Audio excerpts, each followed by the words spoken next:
आज आपण बनवूया पालक दाल खिचडा। आपण आता इथे 1 वाटी बासमती राईस घेतलेला आहे। आपण आता तो पाण्यामध्ये स्वच्छ धुवून घेऊ। 3 वाट्या मी मूग डाळ घेतलेली आहे, ती पण आपण घालून घेऊ। स्वच्छ धुवून घेऊ। राईस आपला स्वच्छ पाण्याने धुवून झालेला आहे व्यवस्थित। राईस आणि मूग डाळ आपण आता ते प्रेशर कुकर मध्ये घालून घेऊ।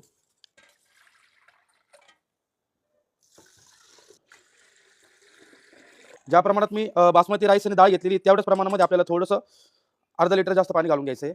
इथे मी मीठ घेतले, हळद आहे, जिरा। आपण आता प्रेशर कुकर मध्ये 2 शिट्ट्या घेऊन टाकू। इथे पालक घेतलेली स्वच्छ धुवून आपण आता पालकाची कटिंग करून घेऊ। अशा आपल्याला पालकाची कटिंग करून घ्यायची आहे। पालक कटिंग झालेली आपली। आपण पालक आता गरम पाण्यामध्ये बॉईल करून घेऊ। होऊ शकता इथे मी पाणी ठेवलं तर पाणी गरम झालेलं आहे आपल्या कढईमध्ये। आपण आता त्यामध्ये पालक घालून घेऊ। यामध्ये मी खायचा सोडा टाकतोय थोडा। सोडा यासाठी टाकला जातो जेणेकरून आपण ज्या भाज्यांमध्ये सोडा टाकतो त्यांचा कलर नाही चेंज व्हावा म्हणून आपण सोडा टाकतो त्यामध्ये। झाकण लावून 10 मिनिटं पालक बॉईल करून घेऊ। 10 ते 15 मिनिटं झालेली बघू शकता। पालक चांगली आपली बॉईल झालेली आहे। आपण आता पालक काढून घेऊ। पालक काढून आपण थंड पाण्यामध्ये घालून घेऊ। पालक आपली थंड झालेली आहे। आपण आता पालक काढून घेऊ, मिक्सरच्या जारमध्ये घालून घेऊ। त्यामध्ये मी इथे ऍड करतोय पुदिनाचे पत्ते काही कट केलेले बघू शकता तुम्ही, आणि कोथिंबीर। यांची आपण आता एक बारीक पेस्ट बनवून घेऊ।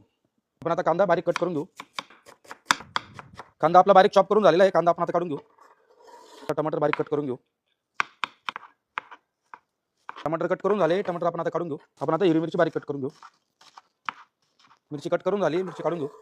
तेल आपण सर्वप्रथम इथे जिरे घालून घेऊ। 1 चम्मच मोहरी आहे, कढीपत्ता घेतलेला आहे, चॉप केलेली हिरवी मिरची, अद्रक आणि गावठी लसूण चॉप केलेला आपण यामध्ये घालून घेऊ। 2 ते 3 मिनिटं आपण असंच परतून घेऊ।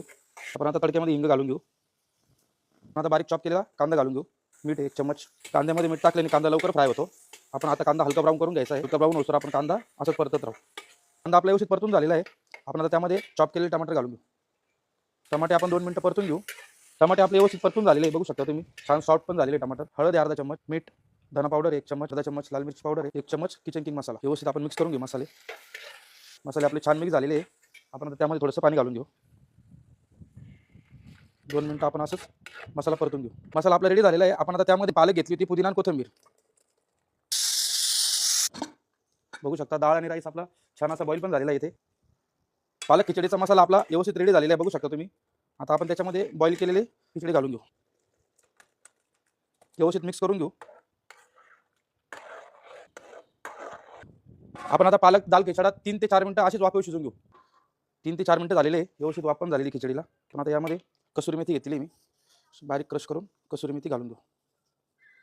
मीठ व्यवस्थित मिक्स करून घेऊ। 2 मिनिटं आपण असेच पालक खिचडा शिजून घेऊ। तोपर्यंत आपण तडक्याची तयारी करू। तडक्यासाठी इथे मी कढई घेतली एक छोटी, त्यामध्ये तेल टाकतोय। अर्धा चम्मच जिरे, अर्धा चम्मच मोहरी, 5 लाल मिरच्या घेतलेल्या मी इथं, गावठी लसूण घेतलेला आहे, कढीपत्ता, हिंग। मिरच्या आपल्या थोड्याशा लाल आणि कडक होऊन देऊ। टीस्पून हळद, 1 चम्मच लाल मिरची पावडर मिक्स करून घेऊ व्यवस्थित तडक्यामध्ये। एक कापलेली कोथिंबीर। आता आपला तडका रेडी झालेला आहे। आपण आता पालक दाल खिचड्यामध्ये तडका घालून घेऊ।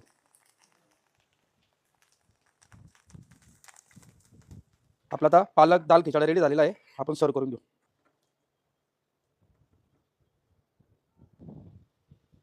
तडका ऑप्शनल आहे, तुम्ही टाकू पण शकता किंवा नाही पण टाकू शकता। आम्हाला इथं जरा स्पायसी बनवायचं होतं म्हणून मी तडक्याचा वापर केलेला आहे।